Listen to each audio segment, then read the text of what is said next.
But then you look off towards the west. Let's loop this back in.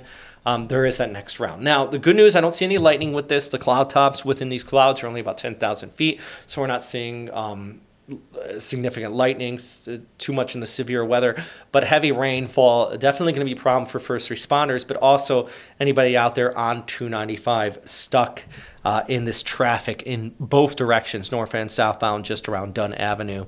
Where you do have that rain coming on in, so you just want to avoid this area at all costs. And it goes back to a weather impact alert. The number one thing we said when we issued this here was be careful out there on the roadways, and hopefully some people are taking that to heart and they're checking the latest information before heading out here on 295. But that's a live look, just seeing what's happening there with that RV. And I'm not sure if there's another vehicle involved. I really haven't got much more information. We just had a push alert. Was that you, Andy? All right, let's see if and this is why you want the First Coast News app, friends, because you get the latest information. So I'm just going to read what's on the FCN app here with you. And if you have the app, you of course can read it yourself. All lanes intersect 295 south just after Dunn Avenue are currently closed due to crash. So they must, first responders are currently on the scene. We'll provide more information. So there's not much more information that's being pushed out. And it looks like everybody out there in the newsroom is kind of getting the same details that I'm currently getting as well. But it does look fairly serious. Looks like another ambulance showing up on the scene right now. This does look very serious. So hopefully somebody out in the newsroom, if we get any more information, please let us know. Or if you're in the comments here, verified information, let us know too. So thank you very much, guys. Kathy's saying hello to John here. If anybody else has any specific questions about the weather in your area too, because we're here first and foremost to talk about the weather. Of course, can't ignore very serious traffic like that. Let me know, because we've been tracking these storms. And I'm actually going to go back to the radar one more time. Nothing severe out there right now, but I did see a marine warning that was just issued. Oh, nope, it expires. Good. So that marine warning that we were watching offshore of Fernandina Beach, see that's moving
Hi there, I'm Robert Spetta. We're continuing to track what's happening out here with this major traffic accident just around 295 near Dunn Avenue. And it's multi-vehicle accident, multiple units and ambulances on the scene here. We have been getting some reports. One person is still trapped here with this accident. It looks like there was a car pinned under an RV. Another person has been transported to the hospital with non-life-threatening injuries based on what we've got from JFRD. But this is still an ongoing situation. You have, looks like dozens of first responders there on the scene in the median trying to get that other person out that is trapped. They actually have a crane you can see right there lifting up that RV. So this is still an ongoing situation. We've gotten some limited information. And one thing we do know is that traffic is backed up north and southbound in both directions. It looks like actually the roads completely stopped there. I think the traffic on the left side of the screen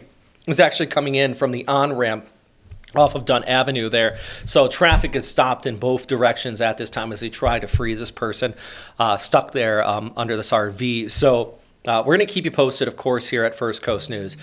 We do have some rain in the area. You can see right there on the radar. So we do have some showers pushing through, also impacting not only first responders there, but also the traffic in both directions. So there's a lot happening. If you can avoid 295 and also surrounding roadways, looks like all the way back to US 1, this is backed up. Dunn Avenue, of course, is backed up because everybody's trying to get off or trying to avoid that area too.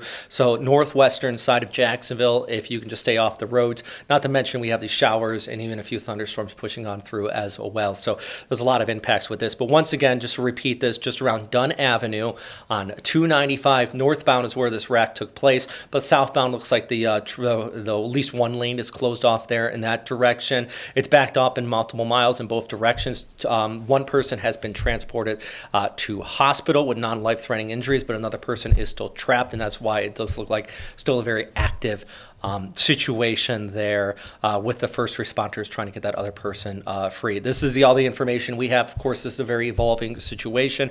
We try our best to bring you the most accurate and newest information. So that's directly from a JFRD. So we're going to keep you posted. If we have any more updates that are coming in here, we're of course going to relay it here on First Coast News Plus, as well as check out firstcoastnews.com and the FCN app. We got push notifications coming through about what's happening out there, not only with this, but any other breaking news here on the First Coast. And myself, Chief Meteorologist Tim Deacon and Ross Mua are also going to be here this evening tracking this rainfall as it pushes by. But yeah, we'll keep you posted here on what's happening just around Dunn Avenue on I-295. One person taken to hospital, another person still trapped here with this RV collision with another car. All right.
It is currently 3:35 p.m. I'm Robert Spetta. We continue to monitor what's happening out here with this multi-vehicle car crash on I-295 near Dunn Avenue. We got some more information in. Three vehicles involved in this, an RV towing a car, so technically three. Also hitting a septic-related vehicle here. One person was transported to the hospital, non-life-threatening injuries. Another person also transported. They were actually pinned here, and there was first responders. Took them a while to get them out of their vehicle, but they have been taken to the hospital with serious injuries, according to a JFRD. So once again, two people involved in this, an RV versus another vehicle. One person taken to the hospital with non-life-threatening injuries. There was another person that was pinned there, though, and they had to bring in multiple first responders. They at one point had a good half dozen ambulance out there. There was plenty of people there in the median of I-295 near Dunn Avenue. First responders to get this person out, and they've been transported to the hospital with serious injuries, according to JFRD. Still being advised to avoid this area if possible. You can see Dunn Avenue, due to traffic trying to get around this, is backed up on the west side there. Anywhere in the red is indicating basically this is right down to a crawl. It has picked up a bit, though, from about an hour ago when they were trying to lift the crane up. They actually at one point had to pull up a crane and get to the car underneath that RV. You can see that crane still there, the RV lifted up, but traffic starting to move, but it's definitely still backed up. But at least nobody is still pinned inside of these vehicles as far as we know. Rain is also starting to pick up again in that area. You can see on our live camera, so something else to note. If you are traveling through that area, you're going to have some precipitation, so there's already a slow go out there on the roadways, not to mention the backup on I-295 there, so you're still being asked to avoid the area. But we're going to continue to monitor this. At First Coast News at 5, we're going to have a full breakdown of what's happening here, and also at 4 here on First Coast News Plus, myself and our chief meteorologist, Tim Deegan, are going to touch on this, but we're also going to talk about this rainfall. It is a weather impact alert day here at First Coast News, so we're going to break down where those showers are right now and where they are headed, and also take a look ahead into the weekend and to see what we're going to be expecting, especially on Sunday with another round of thunderstorms. But one more time, this was a multi-vehicle accident. Two people have been taken to the hospital. One person with serious injuries. They were pinned here for quite some time, but now this is starting to get picked up. Still being asked to avoid the area as traffic continues to remain backed up and multiple lanes are closed. We'll see you here again in about 20 minutes here on First Coast News Plus.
There, I'm Robert Spetta. Here with Chief Meteorologist Tim Deegan. We're going to get to our weather here in just a second, talk about the rain we're seeing across the First Coast. But if you've been watching here on First Coast News Plus, we've been watching the cleanup of this very serious multi-vehicle crash here. It was involving an RV and a septic-related vehicle. Two people were inside, one person inside the RV, the other person inside the other vehicle. The one person was taken to the hospital with non-life-threatening injuries, another person taken with serious injuries here. They were actually pinned down for some time. They had dozens of first responders out there in the median. They actually had a crane at one point lifting up the RV and pulling this person out. But it does look like both people are out, and traffic starting to move again, albeit still backed up. So still recommending people to avoid this area on 295 near Dunn Avenue. This multi-vehicle crash backing up traffic multiple miles in both directions. So traffic still backed up there, but good news, both people have been pulled out from this wreck. One person, though, still has a serious injuries. We do want to make a transition over to weather. That's why we have our outstanding Chief Meteorologist Tim Deegan here. Hello, Robert. Hey, Tim. Just for a second, because I like to think about what I'm hearing. Like if I'm at home. So I guess alternative routes would be if you have someone coming in on I-10 from the west, you stay on I-10 and then connect up with I-95 and go north, right? Yeah, I think that, and I did see kind of a backup. I think other people were trying to do this, Okay. not to mention the rainfall that we're seeing over downtown. Right. It's slower, but it's definitely a better option. Yeah. I see people, a lot of people were getting off at US 1 there, Okay. Especially if they're coming in from the south and kind of going around it that way. Okay. But we can pull back the picture here, Tim. Let's make that transition over to weather. Of course, still watching what's happening out here on 295, but we have some rainfall across the area. Today we had a weather impact alert in place, but we didn't really see severe weather, right? Yeah, so that was good to see. Robert, for those of you who don't know, Robert was here earlier in the afternoon when the almost a squall line. It was a squall line. The weaken. How about if we say weakening squall line was pushing through the Jax metro area. But yeah, it was one of those forecasts. We see that so often around here, especially this time of the year, where we're expecting there to be damaging storms out west. There were tornadoes in Mississippi and Alabama, even some severe thunderstorms in the Florida Panhandle. All indications were that it would weaken, but it's still nice to see that it actually weakens, right, Robert? Yeah. I think as much as it is great to have experience, what I've tried to explain to my younger meteorologist, and folks, I'm including Robert in this, despite his impressive-looking beard, is that I do think that sometimes that experience can be a bit of a hinder, because I can guarantee you in 1982, if we knew that there were tornado warnings in Mississippi and there would probably be severe thunderstorms in Pensacola, and that front was heading our way, we wouldn't have had nearly the confidence that we're going to get showers and not thunderstorms. I promise you. We probably would have had people overnight watching. In fact, it probably would have been me, because I was doing Good Morning Jacksonville back then. So that's not to say, folks, that the weather is perfect now, but I promise you, over the last 44 years, forecasting has improved tremendously. But while you have that up, Robert, so I saw that a few homes were hit by tornadoes in Mississippi and Alabama, but I don't think there are any fatalities. Have you heard of any? I have not. Okay. I've seen the damage, but I haven't seen any fatalities, especially given the fact that this took place after dark in a lot of these areas. So, it's a late night, but it looks like a lot of people were warned. I mean, this storm system was expected about a week ago, right? Yes. And we're going to talk about Sunday, too, because we're even looking ahead at our next storm system. You're right, because the number one question I received over the past 24 hours from people, and very legit question, as you just said right there, is that they're saying, especially with the tornadoes warnings yesterday, is that headed our way? And it's hard to answer that, because yes, technically it's headed our way, right? But by the time it gets here, it's not severe. We did have a tornado warning outside of Savannah, but I didn't see the confirmed report there, and you didn't see it right there. But the storms did pack a little bit of a punch, but it wasn't severe. A lot of rain. Just short time heavy rain, reduced visibility, all that stuff though. Tim, do you want to? Well, I guess what I was going to say is then there is the other side of the coin. First, to remind folks that when we have a weather impact alert, and Lou issued that this morning for today, that doesn't necessarily mean there's going to be damaging weather. It could mean literally that the weather will simply cause you to change plans. So I like to use family members, most frequently my wife, as far as what people are wondering. And I got a phone call today at 1:30. She was looking to take a brief break and take a walk. So that's my way of saying, it could simply be the rain might mess up your walk. So I guess as I'm looking at this, Robert, and others might have plans. For instance, I know there's some high school playoff basketball this evening, and you're just plain wondering, are there going to be wet roads?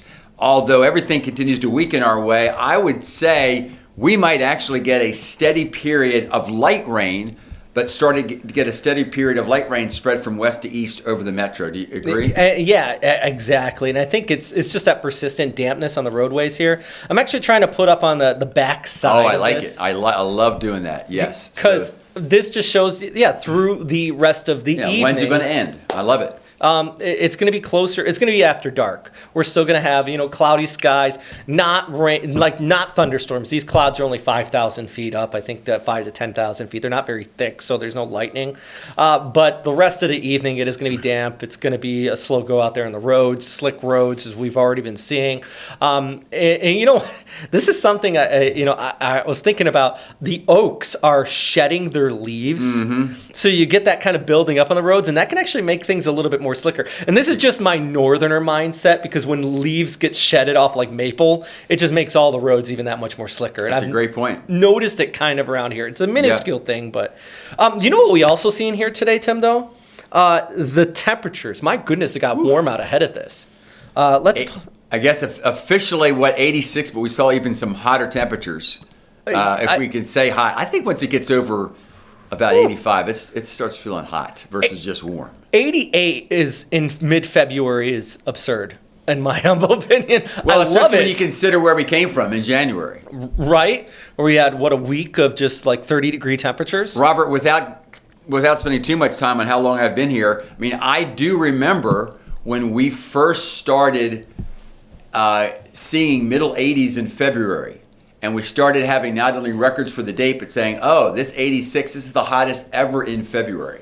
And now, as we know, today's record, 89, was set back in 2020. And that made today the highest temperature we've ever had in February. And that was just a few years ago. So let me pick your brain then, because Tim, when was your first year? 1982. 1982. So you're telling me that through the 80s, having 80-degree temperatures in February was... 80 to 81 was like the threshold for wow. I can even remember with Donna's marathon, there was one day we were concerned we were going to get over 80, and it's a very gradual process, right? But now it's become, the big deal in February isn't so much 80. Now it's more like middle 80s. I mean, it's when you look it happens so slowly and gradually, but when you look back at over 40 years, it is amazing. I mean, I won't be surprised at all. I don't think it's going to happen this month, considering the long-term indications. But I wouldn't be surprised at all if you all, over the next couple of years, talk about a 90-degree day in February. Wow. I think 89 is the record. And this is actually just showing the month so far. So 80 on the 4th, 5th, 6th, 8th, 9th, 10th, the 12th, and of course today we're back again. We do have a little bit of a cool down. Yep. And then we got another round of storms possible on Sunday. Yeah, so we think this front will even be a little stronger than the front on Sunday will be stronger than one we had today. As far as producing precipitation, maybe some strong storms out there on Sunday. Just showing the future cast here, Tim, if you want to we go through this. This is that next line coming through Sunday afternoon, heading into the evening. Just one particular model. But the one thing I noticed is even a bigger contrast from today. There's more cold air coming behind us. We could be into the 30s by Tuesday morning. So what are you looking at for Sunday afternoon? What should people be kind of ready for? So I think the big question is, will it actually not arrive until 4? Because there are some models indicating earlier. And then I'm thinking, especially down around Daytona, and this is just getting into the into the inside baseball as far as forecasting. So, folks, the leading edge of these storms this time of the year where we can get warm air, the later it takes for the initial line to get here, then that means the more heating there is prior to it. And if there's enough heating and you're near the beach like Daytona is, then you can get a sea breeze. And so all the while, as forecasters, we're watching this squall line head toward us, but then you're also wondering if it takes a while and we get enough sun, counterintuitively, that may actually cause an earlier thunderstorm in places like Daytona Beach because they might get a sea breeze type, prefrontal trough, right? Yeah. So if I'm a forecaster in Daytona, and obviously you have over 100,000 people outside there and there might be lightning, to me that's the big question, do we just time that initial squall, or are we going to see things pop almost overhead? And we even seen that to a lesser extent today, actually, because the front was still up towards our west. And we're kind of getting the front right now, but we had some showers pop up around downtown around 1, 2 o'clock here. Yeah, exactly. And for folks who are wondering, and maybe you're looking at Siri or whatever, it's one of the reasons why there's more variables there than you might think because of where we live. If we get the heat and we get the moisture and the sea breeze kicks in, man, we work hard, don't we, Robert? We sure do. I mean, I'll take this any day over snow, like we got back in January. That is my least favorite type of weather. But these fronts are very dynamic, and there's a lot happening here, from the warm temperatures, that FROPA, the storms with it. We're looking for sheer. What word did you say? Sorry? What word did you say? You said a word. FROPA? FROPA. FROPA. Folks, you know what FROPA is? Frontal passage. Frontal passage. Yes, FROPA. And we actually can see, we can show this right here, our FROPA. With the southwest winds, we got up to 88, right, today? Yeah, I think officially 86. But 86, yeah, that's right. Certainly saw some 88s, yeah. But then the wind shift in from the northwest, and we get that cool air coming in. So it's that southwest to northwest shift, and the temperature drop, and it's what we call short in the meteorological word, FROPA. Speaking of, now that we're getting the FROPA, so tomorrow, although we're not going to drop below 50, so it's really not even going to be seasonably cold, but many of us may have a hard time getting out of the lower 60s. So what I'm thinking, Robert, is if you combine the temperatures tomorrow with wind gusts to 30, so it's probably never going to feel warmer than the 50s, it's going to feel tomorrow afternoon 30 degrees colder than today. Woo. So maybe 50s doesn't look cold or near 60, but I do think we sort of get used to what we've had. And so I do think tomorrow's, we're going to call it a chilly wind. There it is. So a lot of people don't realize that, because when you say wind chill, they think of 30, 20 degree temperatures, but you can get wind chill in the 60s. Some of my most significant meteorological discussions with fellow meteorologists at hurricane conferences have been with forecasters from up north, and they say, Deegan, you can't have a wind chill if the temperature's at 60.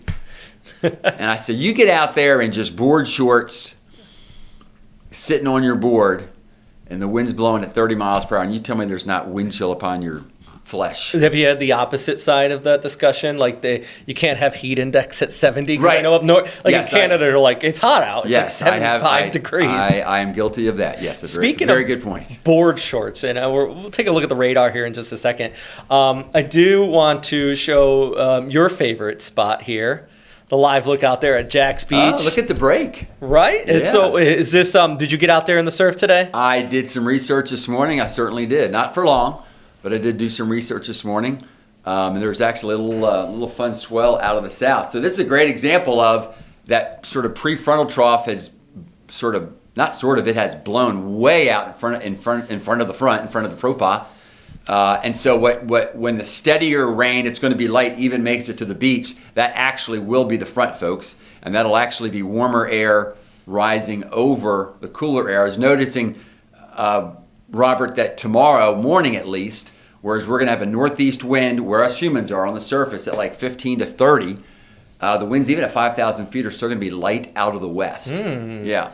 And if you want to do like a little, I say science experiment, just observe at home, you can actually physically see the clouds and moving in different directions. Well, you have a time lapse for us, right? Tonight we're going to show this evening? Yeah, ahead of your weather here during the 5 o'clock show. Robert got out there in the rain, folks. No lightning. He's safe about it. But But in the rain, got out there and took a drone shot, and you can see the lower level clouds flying southeast, and then just a few thousand feet up, coming out of the southwest and headed toward the northeast. By the way, somebody did comment that I keep looking down. It's because I'm looking at my computer.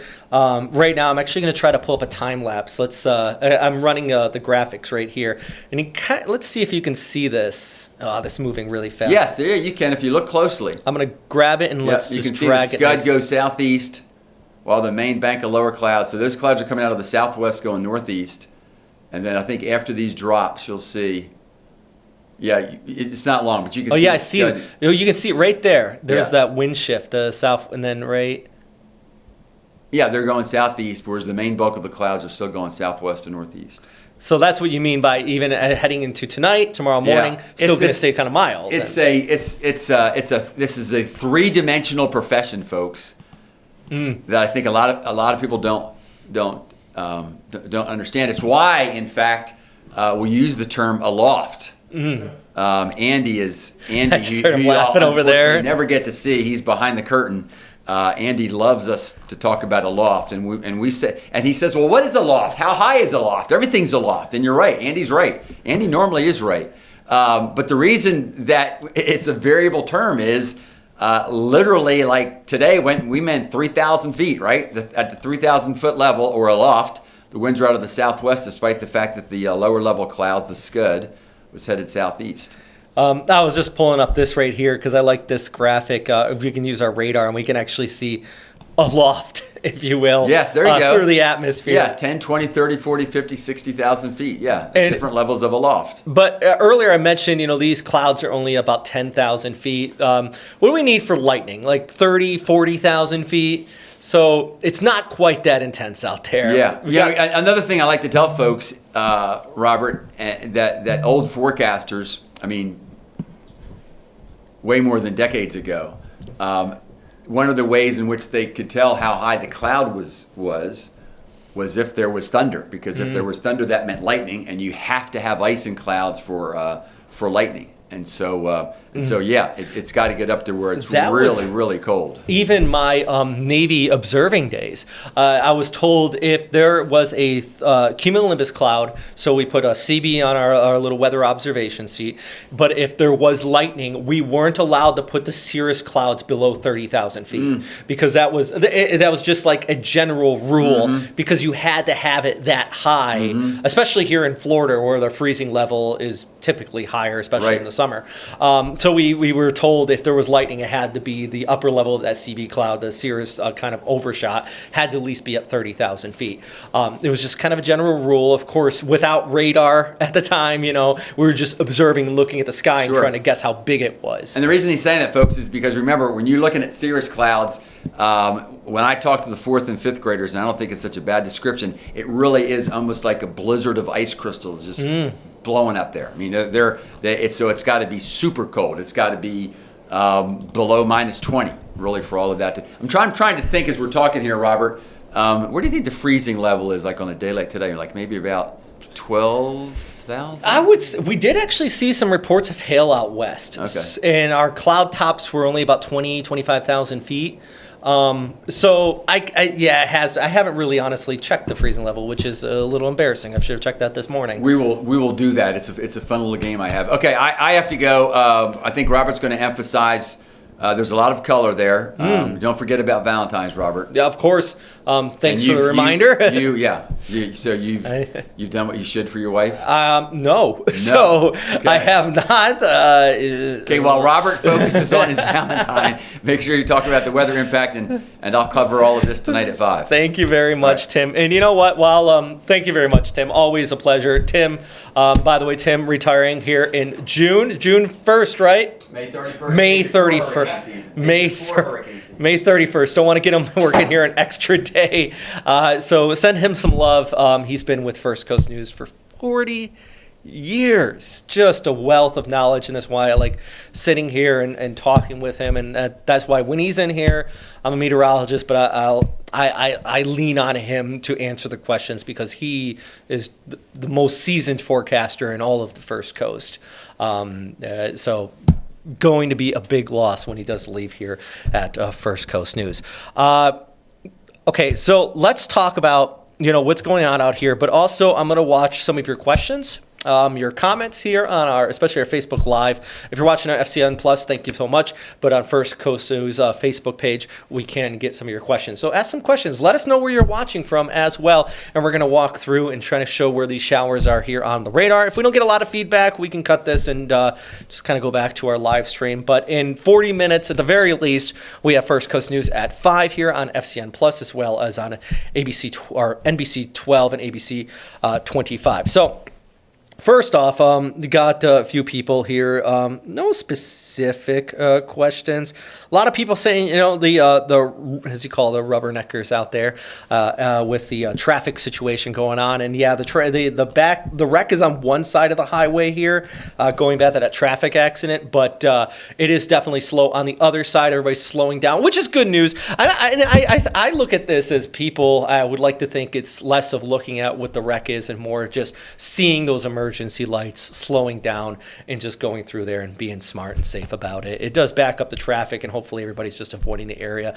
Not only to mention the traffic's backed up, but we're also continuing to look at rainfall across this area too, which is why I'm going to go back to the radar here quick. I'm going to wait for some of your questions to come through here, and we'll try to talk about what's happening out here across the First Coast.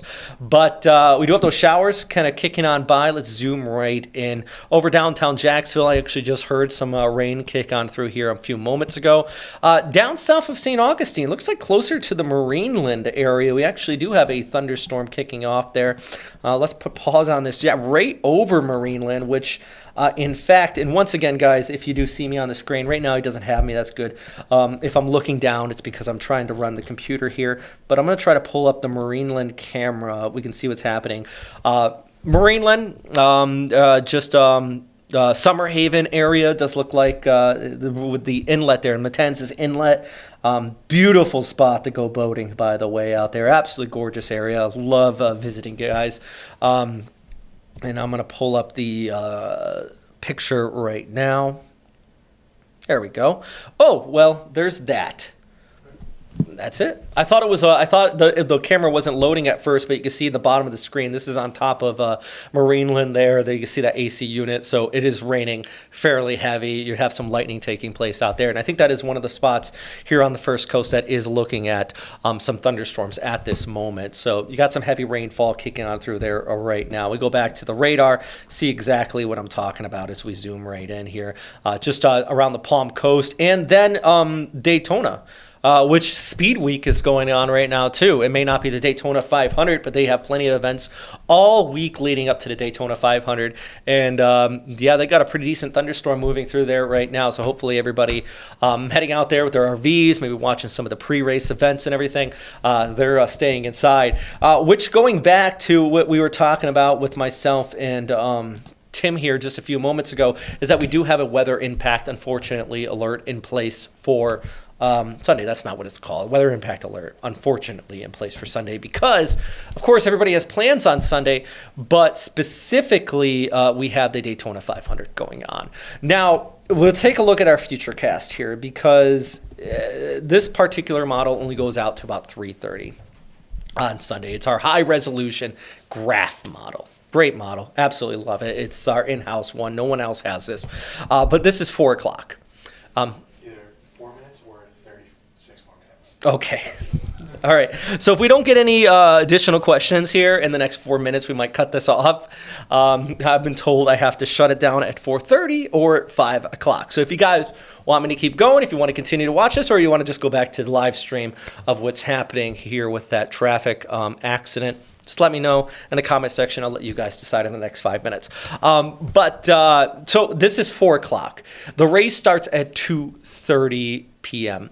So I think the race is going to get off for the Daytona 500. They should be able to get some laps in, unless we do have some prefrontal showers to develop. If the sky does clear up enough and we get some of these local showers that do develop, there will be a strong wind out ahead of it. And actually ahead, when the race starts, it probably will be rather warm in Daytona, probably into the high 80s.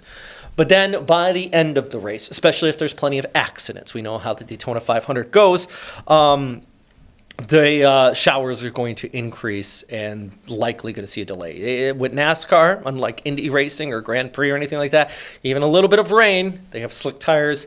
They're going to just pause a delay. Last year, the Daytona 500 was delayed a day, pushed over towards Monday. So I'm sure they don't want to do it two years in a row. So hopefully, they're preparing for that. But we'll go back to the side of the radar picture right here one more time. Remember, we are under a weather impact alert here at First Coast News. The good news, there are no severe thunderstorms here across our area. Zoom right in on Jacksonville. Still got some showers pushing on by, especially towards southwest, over towards Clay County. Gainesville as well. We got some showers there for you. We actually saw a record high in Gainesville today at 88 degrees.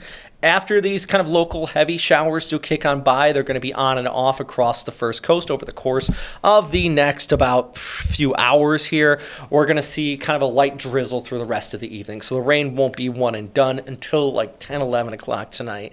And then we'll still see cloudy skies overnight, keeping temperatures mild, but the rain will back off. Then tomorrow, it'll be a little bit cooler. Highs only into the 60s with, relatively much cooler temperatures out here. So with that said, I'm not really seeing a lot of people saying, hey, that no one's got too many questions here. So I'm going to take off here at 4:30 so we can go on with our normal stream. But thanks for everybody jumping in here. Real quick before I let you go, do you want to go back to the accident real quick? And I'll just reiterate, we got these scattered showers here across the First Coast today. Of course, it is a slow go on a lot of the roadways, but we've also been watching what's happening out here in 295 near Dunn Avenue. And it looks like the RV has been picked up. We've been watching this since about 1 o'clock when it happened. There is still that car there. This was a multi-vehicle crash. There was actually 3 vehicles involved, but 2 people. You might be asking, how is that even possible? It was because the RV was towing a car, and then on top of that, you had a septic-related vehicle. I won't get too much more details than that, but there was a septic-related vehicle. I think that person inside that vehicle was pinned inside of it. So there was many first responders out there getting that person out at one point. I'm sure they had the jaws of life and things like that involved.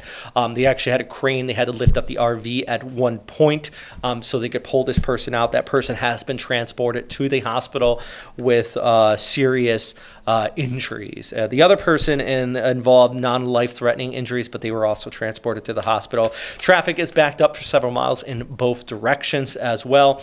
And on top of that, it is still raining out here. So if you are traveling on 295, I still highly suggest to avoid this area if possible. But right now, we're continuing to track these showers across the First Coast. Moving from the northwest towards the east. It's going to continue to stay damp through the rest of this evening. Of course, we're going to continue to talk about this, but also that weather impact alert for Sunday. Myself and meteorologist Elise Southwick here at First Coast News will be here on Sunday to track these storms for you. We'll be here all day for you. We're your weekend warriors here at First Coast News, so stay tuned for that. But for now, 5 o'clock, we'll be back here live on First Coast News at 5 and as well on FCN+. Thanks for tuning in to this live stream, though. We do appreciate it. And, we'll see you in 30 minutes.